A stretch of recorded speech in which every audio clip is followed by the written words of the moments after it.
Avant de développer ces titres, je vous propose cette découverte faite par des historiens à Monthoiron, dans le nord de la Vienne. Une tour-forteresse oubliée serait l'œuvre de Léonard de Vinci. Elle serait même la seule réalisation architecturale authentifiée du maître italien. Il ne se serait pas contenté de faire des plans ou des esquisses. Voyez le reportage de Tanguy Squazec et Antoine Morel. Pendant près de 5 siècles, l'édifice est resté caché sous une épaisse végétation. Connu des habitants de Monthoiron comme une simple ruine médiévale.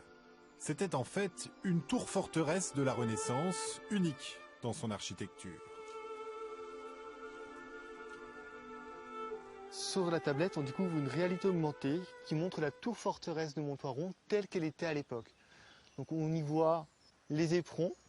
On voit également à l'époque qu'il y avait des bouches à feu qui permettaient, donc s'il y avait des assaillants, de pouvoir leur tirer dessus. C'est une conception totalement inédite, totalement étonnante pour l'époque, une conception par Léonard de Vinci. Et c'est vraiment unique en France et en Europe.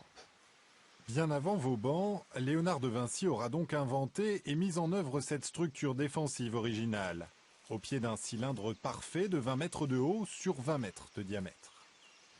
Donc on voit bien ici, en haut, la tête de l'éperon, qui était remplie donc de pierres, de moellons, et qui se terminait ici à angle droit, directement dans le sol.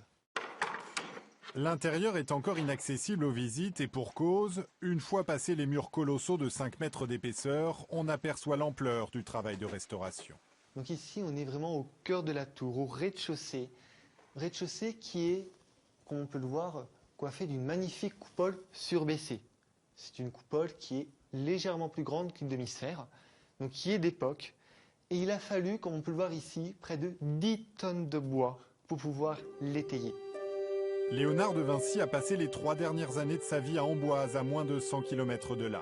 Il était au service de François Ier, dont le propriétaire de la tour, Jacques de Turpin de Crissé, était un proche à la cour. Léonard de Vinci a énormément travaillé sur l'architecture, mais il n'a jamais pu mettre en œuvre toutes ses idées. C'est vraiment le seul endroit unique en France et en Europe où on peut voir vraiment la conception du maître. Tout l'été et jusqu'au mois de septembre, le site va rester ouvert à la visite, mais il va garder longtemps encore une grande part de mystère.